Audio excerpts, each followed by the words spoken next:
Agora, 8 horas e 41 minutos, a gente segue falando de tributação. Mas, sobre um outro tributo que é bem importante para os brasileiros, que é imposto de renda. E sobre a reforma do imposto de renda. Porque o deputado Arthur Lira, ex-presidente da Câmara dos Deputados, apresentou o relatório do projeto que isenta a cobrança do imposto de renda para quem ganha até R$ 5.000 lá na semana passada. O projeto é a principal aposta para as eleições de 2026 do governo Lula, mas Lira não ajudou o governo e, no seu texto, não prevê nenhuma medida arrecadatória que poderia ajudar o executivo a fechar as contas públicas deste ano e, claro, de 2026 também, porque isso pode acontecer em 2026, passar a acontecer em 2026. O relatório ainda incluiu a obrigação de o governo federal compensar eventuais perdas de estados e municípios que podem perder a arrecadação por causa dessa medida. Mesmo assim, o ministro da Fazenda, Fernando Haddad, afirmou que ficou satisfeito com o relatório apresentado.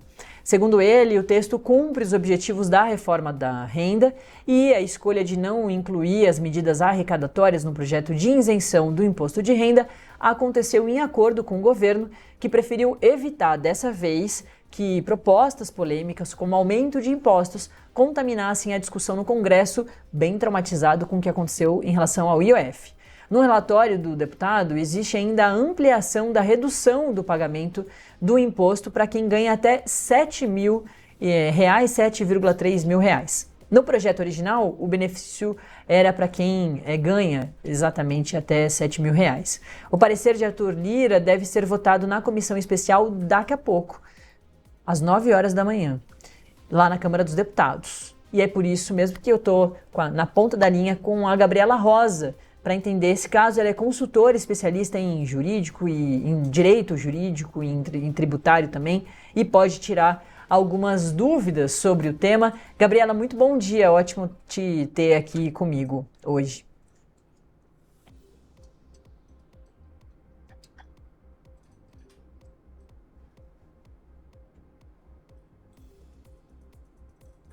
Gabriela, eu não estou te escutando, mas a produção vai acertar isso com certeza. E já vou te mandar a minha pergunta, que eu sei que você já me escuta. A gente deve esperar que isso realmente aconteça, né? Que aconteça a votação. Ah, agora sim, agora eu voltei a te escutar. Lembrando que o recesso no Congresso começa já na próxima semana, então os parlamentares têm só essa semana para fazer essa votação, claro, antes do recesso. É uma questão muito importante para o governo e que o governo quer, quanto antes, conseguir essa aprovação. Então a gente deve esperar isso e que, se acontecesse, queria que você, com todo o seu conhecimento, explicasse para quem está nos acompanhando o que pode mudar e se isso vai ser uma medida aí boa para os trabalhadores brasileiros. Natália, para os trabalhadores brasileiros, certamente é uma medida muito proveitosa. A gente fala assim que tem uma faixa da população que vai ser especialmente beneficiada, né? As faixas mais baixas e a classe média. Porque quando a gente está falando de ampliação da faixa de isenção, além de naturalmente a gente ter pessoas que antes eram tributadas e passam a não pagar imposto, então, como você falou, até 5 mil essas pessoas vão ter uma alíquota zerada, a gente também tem essa faixa entre 5 mil e 7.350 que o Lira ajustou, para incluir também uma faixa que o imposto é incentivado. Então, a gente tem um imposto ainda menor nesse recorte, o que é uma grande parcela da população brasileira. Mas, além de tudo isso, quando a gente está falando de imposto de renda, a gente está falando de tabelas progressivas. Então, são faixas que parcialmente vão sendo aplicadas sobre a renda da população.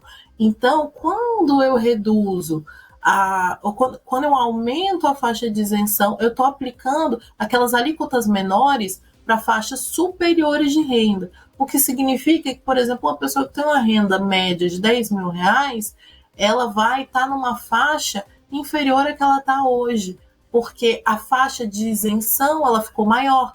Então, eu trago para frente, nas faixas menores, aquelas pessoas que estariam em rendas superiores. Então, a classe média como um todo também vai sentir esse efeito cascata, o efeito carona positivo.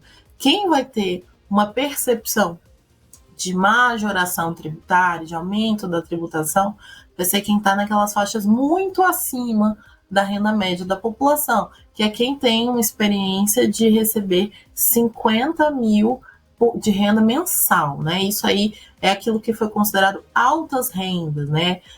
Aí, nesse caso, são pessoas que estão numa faixa bem restrita da população brasileira, não é tão preponderante assim, é até a classe média alta, a gente não vê tanto esse perfil, porque é muito volume de riqueza, e nesse caso eles vão ter uma tributação adicional, uma combinação de dispositivos, inclusive 10% de dividendos retido na fonte, que é quando faz o recolhimento de quem faz a transferência do valor.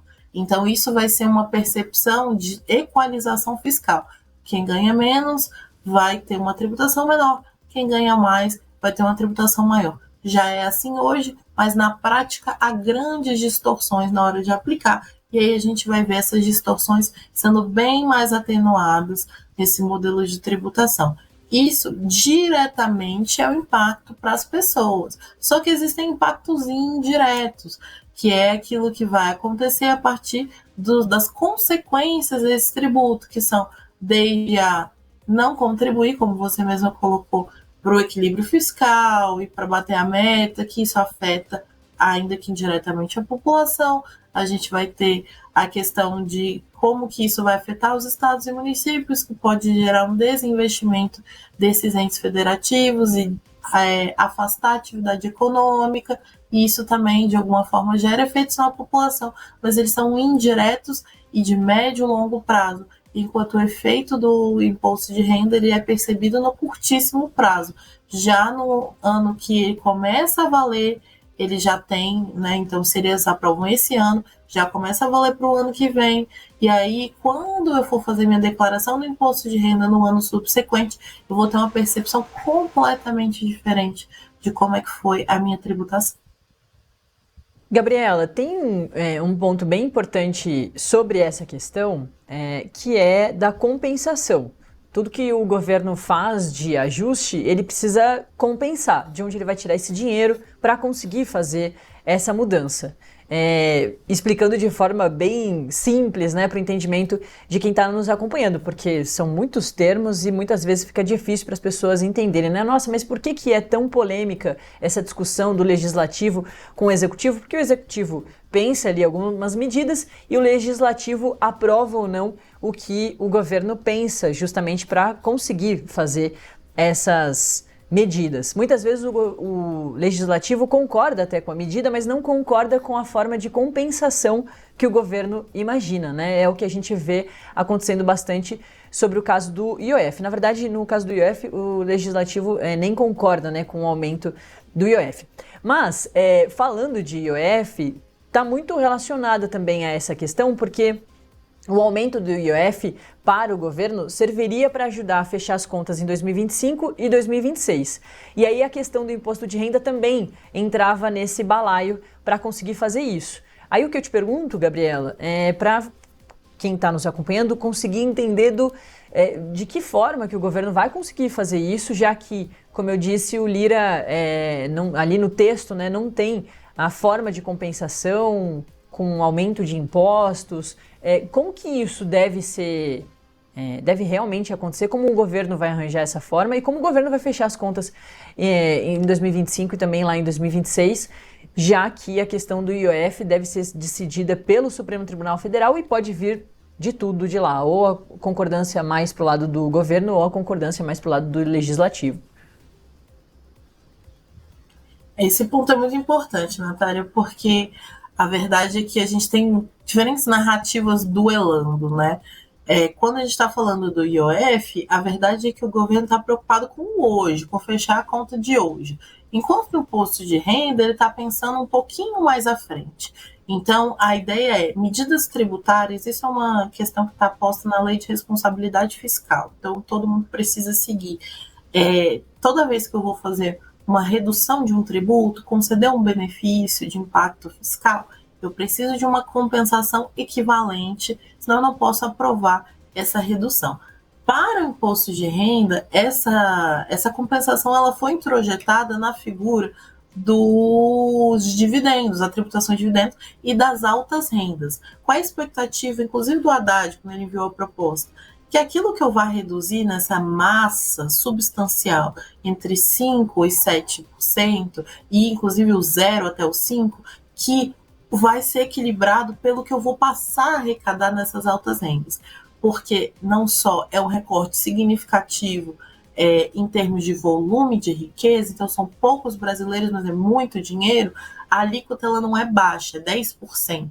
Fora a alíquota que fala sobre a tributação de dividendos remetidos ao exterior, que cada vez mais tem sido uma saída que o brasileiro tem utilizado, o brasileiro, investidor de alta renda, tem utilizado para conseguir fazer suas economias, né? Ele faz investimento em dólar, ele envia, faz remessa do seu valor para o estrangeiro, e aí nessa ocasião é que ele é tributado em 10%, e aí o equilíbrio aconteceria pelo menos mais próximo do que a gente tem aí nessa conta, né? Que é o mundo perfeito, que é o parlamentar, ele acaba que meio que precisa aprovar essa isenção, porque senão ele fica marcado como parlamentar que foi contra a isenção do imposto de renda, e isso é muito ruim no pré-período eleitoral. Ao mesmo tempo, ele vai ter que entubar esse desconforto de ter que reinserir os dividendos no contexto da legislação brasileira, que muitos parlamentares, inclusive, são investidores, são empresários e vão sentir pessoalmente esse impacto. Então, é uma situação imperfeita. Só que, segundo o Lira, ela se fecha, a conta se fecha e sobraria ainda um contingente que vai ser investido em fundos de adaptação na reforma tributária. Então, ele é bem otimista em relação a isso, mesmo ele ampliando a faixa de 7 mil para 7.350. Agora, o hoje, que é aquilo que o IOF preferia, que tinha esse objetivo, que era tributar LCA, LCI, que são investimentos imobiliários, e no setor do agro, que eram várias medidas de corte de benefícios, enfim, que eu fazia para conseguir fechar a conta. Hoje, esse aceno ele não deu. É como se ele estivesse dizendo, eu não vou resolver esse problema para você, governo. Porque a verdade é que a gente está num contexto de desequilíbrio fiscal, que a partir dos gastos que o governo não contingenciou, optou por não contingenciar, e sim por aumentar impostos, ele precisa equilibrar aí. Então, ou ele vai reduzir, vai fazer esse contingenciamento de maneira mais substancial, mexer no BPC, em benefícios fiscais de forma geral, ou ele vai dar um jeito de aumentar a tributação. Como o Congresso já disse que aumentar a arrecadação não é uma pauta que eles vão aprovar, então o governo vai acabar tendo que olhar para contingenciamento. É como se o Lira tivesse falado, eu não vou salvar vocês dessa tarefa difícil que é ter que cortar gasto. Vocês vão ter que dar um jeito, se vocês quiserem cumprir o arcabouço fiscal e todas as demais metas que foram estabelecidas. Então ele não deu uma saída honrosa para o governo, mas ele também não aumentou o problema. E é esse ponto fundamental, né, Gabriela? Eleições de 2026 aí, né, chegando. Então, não só o governo que quer a reeleição, né, do presidente Lula, mas o legislativo ali tem muitos interesses, porque vários daqueles parlamentares vão disputar até cargos executivos para governos, né, dos estados aqui no Brasil, e também, claro, para reforçar os seus discursos, o reforço ali dos seus discursos de defesa dos seus próprios estados, né, das suas próprias regiões. Então tem que sair bem na fita. Essas disputas são muito políticas, embora a população brasileira, que no fim das contas é que vai ou sofrer com isso ou se beneficiar de alguma forma. Então, para a gente fechar, acho que uma prestação de serviço aqui é importante voltar a falar sobre a questão do imposto de renda. Isso pode realmente acontecer, né, Gabriela? Você vê de forma positiva ou até mesmo esperançosa que isso realmente aconteça lá no Congresso? Sim, é bem provável, Natália, que eles aprovem na comissão especial, que é a fase que a gente está agora. Isso está bem azeitado para que aconteça. inclusive dentro da Câmara, o Lira é uma autoridade suma, né? Ex-presidente, quando sai da cadeira de presidente, nunca realmente sai. Então, ele tem essa figura, esse respeito interno, então é muito difícil ele ter algo de autoria dele sendo rejeitado. Agora, quando a gente está falando em plenário, a discussão é um pouquinho mais complexa, porque a expectativa é que eles venham a votar isso em agosto.